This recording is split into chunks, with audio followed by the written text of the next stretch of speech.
Ici Radio Taïwan International. Tout de suite, Meg Wang vous propose l'émission Retour à la source.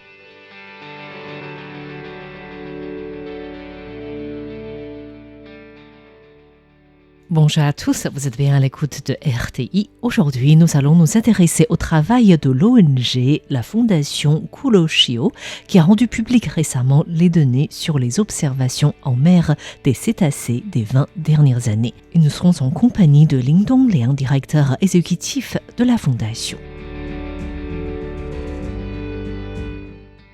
Kuroshio, le second plus grand courant marin au monde, est un mot en japonais qui signifie le courant noir. À Taïwan, ce courant qui passe dans l'est de l'île est également appelé Rei Chao, qui veut dire le courant noir. Et à propos de ce courant qui nourrit autant de Taïwanais, l'écrivain Wu Mingyi décrit que le courant est la science et le noir, la poésie.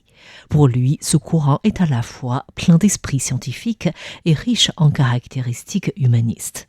Le Kuroshio revêt d'une importance particulière pour le climat, l'écologie et la pêche. Ce courant, qui vient de l'équateur en emmenant de l'eau plus chaude, offre à Taïwan une riche source de la pêche. Cette zone est également élue domicile par de nombreux dauphins et des baleines peuvent être de passage ici. Cette situation a favorisé la création de l'ONG, la Fondation Kuroshio, active dans les questions marines, l'éducation environnementale et les études scientifiques. Lin Dongliang, directeur exécutif de la Fondation, nous explique le début de l'ONG. En 1996, soit 2 années avant la création officielle de la Fondation, notre ONG a commencé à organiser des sorties en mer pour observer des dauphins et des baleines. Ces sorties résultent du fait que le gouvernement taïwanais avait classé toutes les espèces de baleines en protection en 1990. Cette protection a été largement contestée par les pêcheurs qui s'inquiétaient d'une perte de ressources économiques, puisque la pêche aux dauphins représentait tout de même une ressource économique. Dans ce contexte, il fallait ainsi une organisation qui puisse aider ces pêcheurs à trouver un équilibre financier. En même temps, le gouvernement a également commencé à promouvoir les bateaux de pêche ludiques comme la pêche individuelle, des activités ludiques en mer et la plongée. À partir de ces bateaux de pêche ludiques, s'était développée l'observation des cétacés, notamment dans l'est de Taïwan, à Hualien. D'après nos expériences, dans 90% des cas, des sorties de mer permettent d'observer des cétacés. Depuis quelques années, le gouvernement promeut les observations amicales des baleines et des dauphins. Amicales désigne surtout comment un capitaine conduit son navire. Il lui faut se ralentir en s'approchant des dauphins, faute de quoi le navire risque de déranger ces animaux. Ensuite, pour les observations, le navire doit être en parallèle d'un ensemble de dauphins, c'est-à-dire à gauche ou à droite, pour ne pas créer de pression aux dauphins. Les sorties en mer deviennent un moment idéal pour sensibiliser les Taïwanais sur la question de l'environnement marin. La principale mission de notre fondation est l'éducation.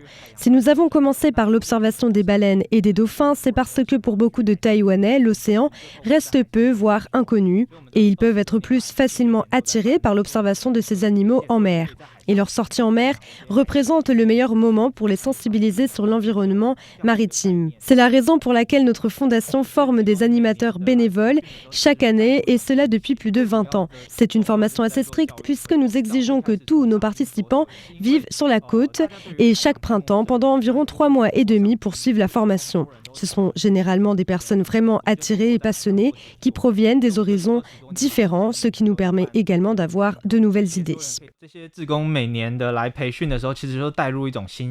Considérant les missions de la Fondation Kuroshio, la formation des bénévoles dépasse également le strict cadre des dauphins et des baleines, comme nous explique Lin Dongliang, directeur exécutif de la Fondation. Notre formation comprend bien entendu la connaissance des cétacés, à commencer par la physiologie, l'évolution des espèces et leur classification. Ensuite, il faut connaître le paysage et la culture de Hualien et aussi la question de la protection environnementale. Pour nous, il ne suffit pas de présenter simplement des espèces de dauphins sur les bateaux, il est aussi important de parler des liens possibles entre les humaines et ces cétacés. Cela nous permet de parler par exemple des déchets en plastique à travers des baleines échouées sur la plage.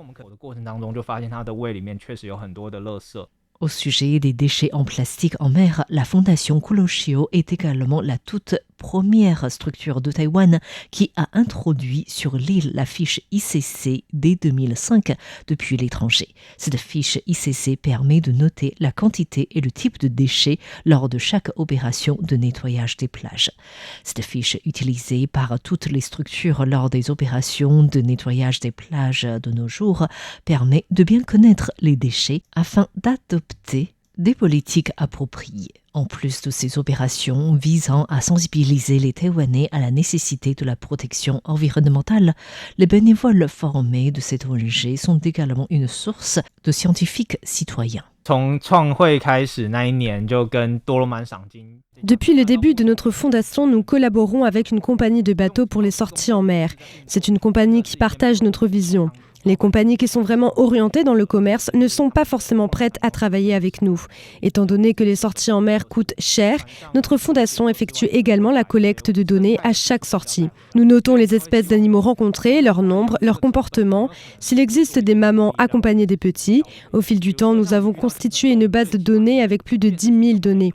Ces données sont publiques pour que tous puissent mieux connaître l'environnement de l'Est de Taïwan.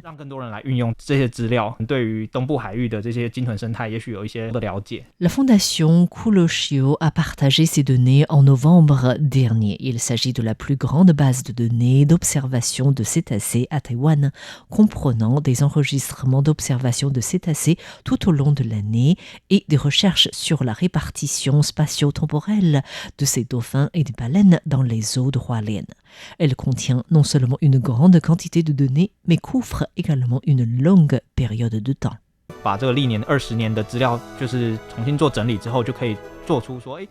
D'après nos données de ces 20 dernières années, nous avons noté 21 espèces de cétacés dans l'est de Taïwan. Et pour l'ensemble de Taïwan, comprenant les îles de Kinmen, de Matsu et des Pescadores, c'est 32 espèces. Et dans le monde, c'est environ 90 espèces. Et parmi les 21 espèces observées dans l'est de Taïwan, certaines sont des résidents permanents de ces eaux.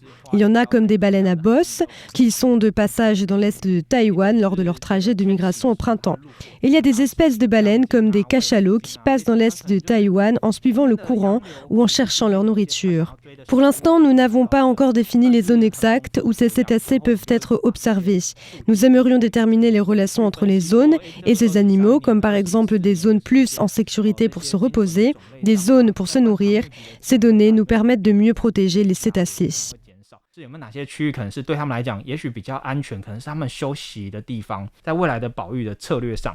En plus des rares baleines à bosse ou des rorquals d'Omura, la base de données de la Fondation possède également de nombreuses données concernant les dauphins à long bec. Il s'agit d'ailleurs des plus grandes données au monde concernant ce dauphin. Selon la Fondation Kuloshio, certaines recherches internationales se servent également de cette base de données. Et depuis 3 ans, la Fondation Kuloshio travaille sur le projet Oasis en mer qui semble nécessaire vu que les espaces de vie de ces cétacés coïncident avec les zones de pêche, comme nous le rappelle Lin Dongliang, directeur exécutif de Kuloshio. 到目前为止，然后接下来也要继续努力做的一件事情。这个计划名称叫做海洋绿洲。 Notre projet en cours est d'établir une zone de protection des dauphins et des baleines. D'après nos observations, beaucoup de cétacés ont des blessures causées par des humains sur leur corps. Nous aimerions créer des oasis en mer où ils sont entièrement en sécurité et en bonne santé. La Fondation entend définir les zones importantes pour ces cétacés comme des zones pour la reproduction, l'alimentation ou le repos. La Fondation souhaite définir ces zones afin d'étudier la possibilité de déterminer des règles de gestion pour éloigner des activités de pêche de ces zones. La Fondation conduit ainsi des études sur l'étendue des activités des navires, des débris marins et des zones et des méthodes de pêche et identifie des zones importantes d'habitat pour les animaux marins.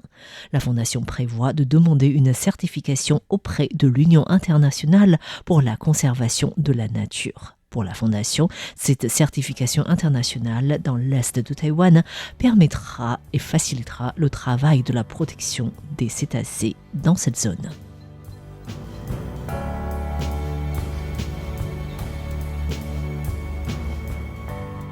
Merci à tous d'avoir suivi Retour à la source consacré cette semaine au travail de la Fondation Kuroshio qui a rendu public récemment les données sur les observations en mer des dauphins et des baleines des 20 dernières années. Nous étions en compagnie de Ling Dongliang, directeur exécutif de cette fondation. Merci encore de votre écoute, c'était Meg Wang pour Radio Taïwan International.